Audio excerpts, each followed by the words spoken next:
about me. I am from New York. Thank you.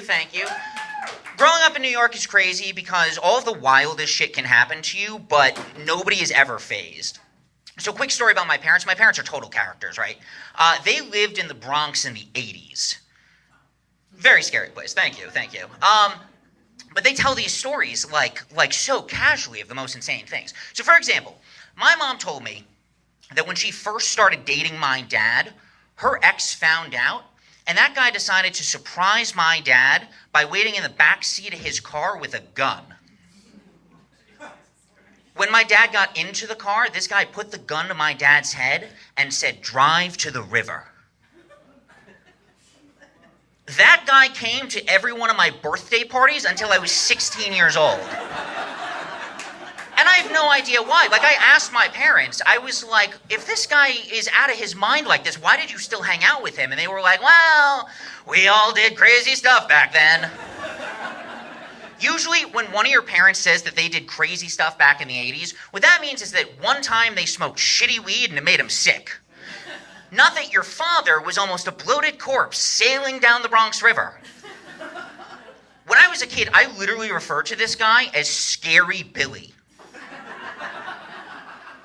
And everybody in my family laughed at me. They were like, oh yeah, Scary Billy. Oh, so scary, standing over there by the piñata. Yeah, because he was shivving it. Every year he would bring me gifts, and they would always have a different kid's name on them. Sometimes a little bit of blood on the wrapping paper. And I'd be like, Billy, where did you get this? And he'd go, if I told you that, I'd have to kill you.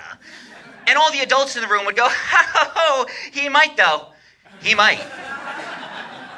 This dude was all over my childhood. Scary Billy literally taught me how to drive. He sat in the back seat with a gun until I figured it out.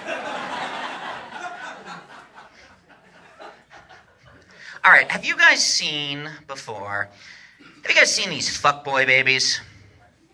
Do you know what I'm talking about? Fuckboy babies? They are these infants who are wearing, like, hypebeast shoes and streetwear swag. You know, baby fuckboys. When did this happen? Like, when did parents decide that they wanted to start dressing their babies like they're the promoter at a club that only sells blue alcoholic beverages? Like, I don't think that there's any good reason that a baby should look like he's about to come up to you at the club and be like, hey, mommy, why don't you come on back to my changing table? I got Baba service.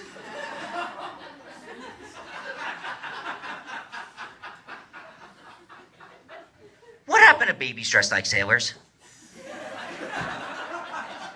You know, like, just give me fucking train conductor babies. Okay, like, I just want a baby that's wearing a pumpkin like overalls. Okay, no more Miami babies, no more Fast and the Furious babies.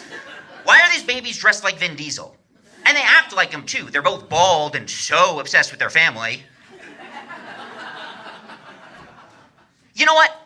I'll say it. I think babies have it too easy these days. Oh my God, can he say that?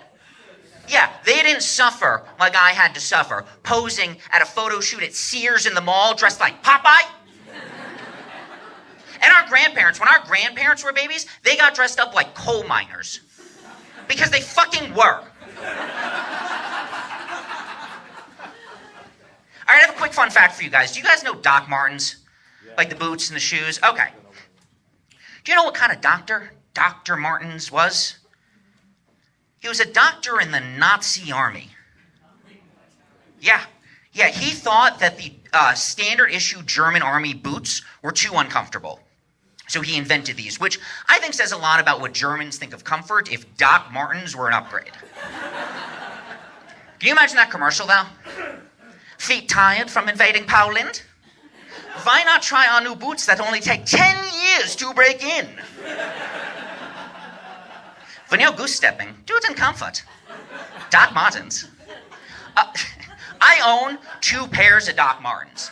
And as a good Jew, I'm like, I gotta get rid of these fucking things.